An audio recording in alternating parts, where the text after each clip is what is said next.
Nahoni zai no mifadi oizi nifatsitanao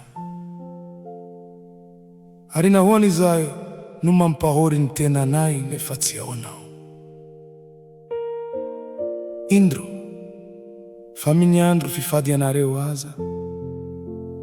dia mbola ny tianareo ihany no ataonareo ary mipiasa rehetra ho aminareo dia ampahorinareo.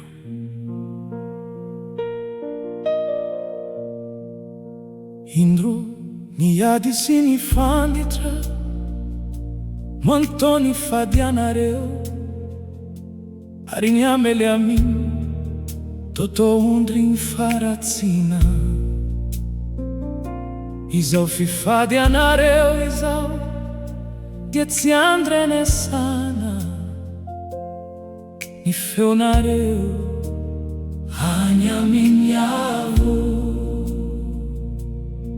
Moa fifadina toy izany vano ankasitrako dia andro ampahorian iolona tena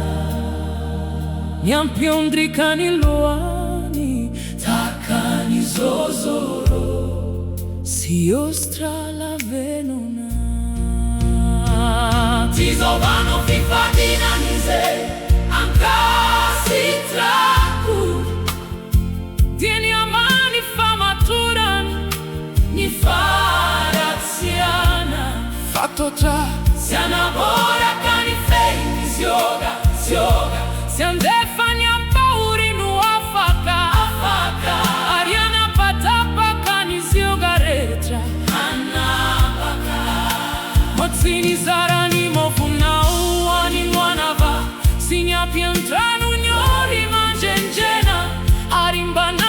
nao zaita nao mitanjaka katsihiri elona mini na manao yanao raisori nao tio aminao nizioga sinifanondro anifanondro sinifitene nandrati ari afuinao anuani zeyanina tianao kama avoki nyori anao mo fifadina to izani vano ankasitrako di andro ampaorian ioluna tena nyampiondri kaniloani takani zozoro si ostra lavenuna. Sizao vano fifadina ize ankasitrako dia nyamani famatoran ni faratsiana fatotra sianabora kani feini zioga siandefani ampaurino afaka ariana patapa kani zioga retra anapaka motsini zarani mofunau ani nwanava sinyampiantano nyori manjenjena arimbana fianau izaita nau mitanjaka katsihiri mbelona mini na manau yanao ari Jehovi tari dalananao mandrakariva